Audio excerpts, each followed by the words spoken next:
கர்த்தருடைய பரிசுத்த நாமத்திற்கு ஸ்தோத்திரம் உண்டாவதாக. கடந்த பதிவிலே டெய்லரிங் வேலை பார்த்து கொண்டிருக்க பொழுதில் திடீர்னு என்னால் காலை கூட கீழே ஊன முடியாத அளவுக்கு கல்லடப்பு பிரச்சனை ஆயிடுச்சு. அப்போது ஒரு ஊழியக்காரர் மூலியமாக எனக்கு நல்ல கனிக்கொடா மரம் வெட்டுண்டு அக்னியிலே போடப்படும் என்று சொன்ன வார்த்தையின் பிரகாரமாக என்னை எச்சரிப்பு கொடுத்தார் ஆண்டவர். இப்போ அந்த எச்சரிப்பை நான் தேவ சமூகத்தில் வைத்து அழுது ஜெபம் பண்ணேன். நான் கனி கொடுக்கும்படிக்கு என்னை ஒப்பு கொடுக்குறேன். ஆனால் அந்த கனி கொடுக்குற அனுபவத்திற்கு என்னை முதல்ல நீங்கள் நினைச்சிங்க, உங்களுடைய தெய்வீக சுகத்தின் மூலியமாக என்னை இதை குணப்படுத்துங்க, உடம்புல கத்தி படக்கூடாது அப்படின்னு சொல்லி என்ன செய்கிறேன், ஆண்டவர்கிட்ட ஜெபம் பண்ணுறேன். அப்போது நைட்டு எனக்கு ஒன் பாத் போக முடியல, வேறு வயிறெல்லாம் வீங்க, அப்படியே என்னால் கால் ஊனவே முடியல. அந்த ஒரு நாள் முழுக்கும் ரொம்ப படாத பாடுபட்டேன். அப்போது எப்பவும் போல் காலையில் அதிகாலை ஜெபம் 4 மணிக்கு நம்ம அலாரம் வைப்போம். நான் ஒரு 12 மணிக்கு நாங்கள் 2 பேர் நல்லா ஜெபம் பண்ணிவிட்டு தேவ சமூகத்தை காத்திருந்து, ஆண்டவரே என்னை எப்படியாவது நினைச்சிங்க, தெய்வீக சுகத்தில் எனக்கு குணப்படுத்துங்க, இல்லைன்னா நான் மற்றவங்கக்கிட்ட நான் சாட்சி சொல்லி நான் உங்கள் ஊழியத்தை செய்ய முடியாது அப்படி சொல்லி நான் என்ன செய்கிறேன், ஆண்டவர்கிட்ட மன்றாட்டு ஜெபம் பண்ணிவிட்டு அப்படியே கட்டில் இருந்த மட்டும் அப்படியே தூங்கிட்டேன். வீட்லேயும் அப்படியே தூங்கிட்டாங்க. ஆனால் சரியாக அந்த இடைவெளி அந்த 3:45 to 12 மணிக்கு உள்ள நான் நல்லா நித்திரையில் படுத்துருக்கும் போதில் அப்படியே வானம் மட்டும் 2ஆக திறந்து ஒரு சொப்பனம், அதில் வானம் 2ஆக அப்படியே பிரிஞ்சது பார்த்துக்குங்க.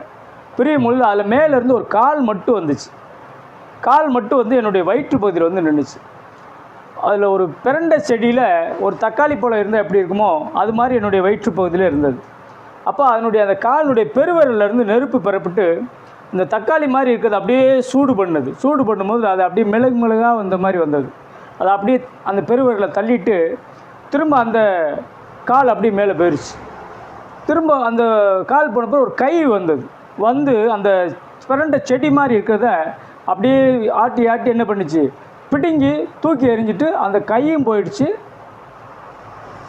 வானம் மூடிடுச்சு.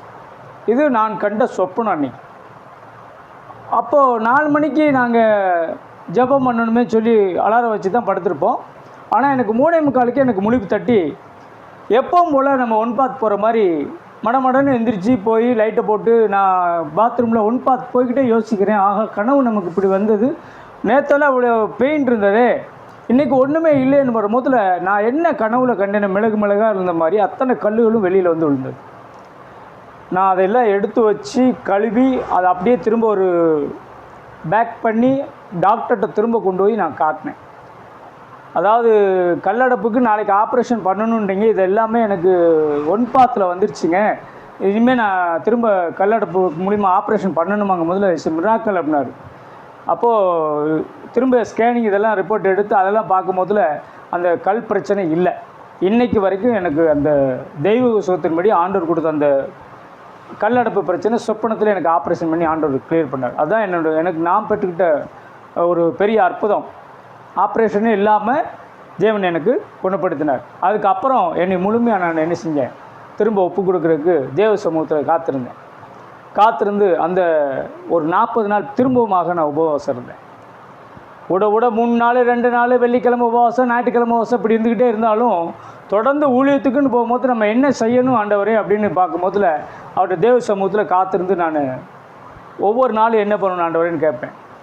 அப்போது ஆண்டவர் ஒவ்வொரு நாளும் அந்த வேத வசனங்களை பழைய வரைக்கும் திரும்ப அப்படியே தியானித்து படிக்கும் போதில் திடீர்னு திரும்பவும் சொப்பனம் தரிசனம் இது மூலியமாகவே ஆண்டவர் பேசிகிட்டே இருக்கும் போதில் திடீர்னு அவருடைய சத்தங்கள் கேட்க ஆரம்பிச்சது. தேவனுடைய சத்தம் எனக்கு கேட்க ஆரம்பித்து திடீர்னு இங்கே எந்திரித்து நீ போய் என்ன செய்யணும், இந்த எச்சரிப்பை சொல்லிட்டு வரணும், ஒவ்வொரு இடமா என்னை அனுப்புனார். அப்படி எனக்கு போக சொல்லி போகும்போதில் நான் சொல்கிறது 2012 வருஷம் 5வது மாதம்.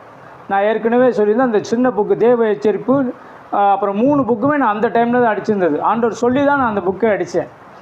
போகும்போதில் எல்லாத்துக்கும் கொடுத்துட்டு வரணுமேனு தான் அந்த புக்கெல்லாம் அடித்து கொடுத்தேன்.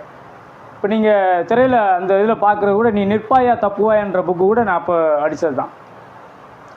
அப்போது அந்த புக்கை கொடுத்து தான் நான் எல்லா இடங்களையும் இது பண்ணேன். அது 2012 எனக்கு அந்த புக்கு கைக்கு கிடச்சி அப்போ எல்லாம் போய் கொடுத்துக்கிருந்தேன். ஆனால் அந்த 5ஆம் மாதத்துலேயே நான் ஊழியத்தை ஆண்டோடைய ஊழியத்தை ஸ்டார்ட் பண்ணிட்டேன். அப்போ அவர் போக சொன்ன இடம் ஊட்டி. உதவிக்கு நான் போக சொன்னேன், நீ அங்கே போல நான் சொன்ன மாதிரி நீ போகணும் அப்படின்ட்டார். சரி ஆண்டவரே, ரொம்ப நாளைக்கு கிட்டத்தட்ட 10 வருஷத்துக்கு அப்புறம் திரும்ப போக சொல்கிறீங்க, நான் அதே இடத்துக்கு நான் போகிறேன். போய் நான் யாரை பார்க்கணும், என்ன செய்யணும், யார் இடத்துல என்ன சொல்லணும் அப்படின்னு நான் கேட்டபோதில் உடனே எனக்கு அந்த தரிசனம் மூலிமா எனக்கு காட்டினார். ஏன்னா பல்லடத்துலேருந்து நீங்கள் வந்து மேட்டுப்பாளையத்துக்கு போய் அங்கிட்டு போய் என்ன செய்யலாம், ஊட்டி போகலாம். திருப்பூர் வந்து மேட்டுப்பாளையம் போயும் போகலாம். காரணம்பேட்டை வழியிலையும் போகலாம்.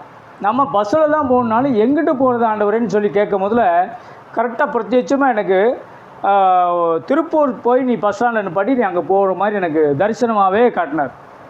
அப்போது திருப்பூரில் போய் நான் வந்து பஸ் ஸ்டாண்டில் நிற்கிறேன். அந்த பஸ் ஸ்டாண்டில் நானும் என்னுடைய மனைவி நிற்கிறேன். இதெல்லாம் நான் சொல்கிறது வந்து தரிசனம், ஜெபம் பண்ணும்போது கிடைத்த தரிசனம். ஒரு பச்சை கலர் பஸ் திரும்பி வந்து நிற்குது. அதில் வந்து 2 வருஷ சீட்டில் 3வது சீட்டில் வந்து எனக்கு இடம் ஆயத்தப்பட்டுருக்கு. அதில் போய் நீங்கள் போய் உட்காந்து நான் சொல்கிற இடத்துல போய் நீ இறங்கி என்ன செய்யணும், நீ அங்கே போன பிறகு நான் உனக்கு மற்றது நான் சொல்கிறேன் அப்படிங்கிறார்.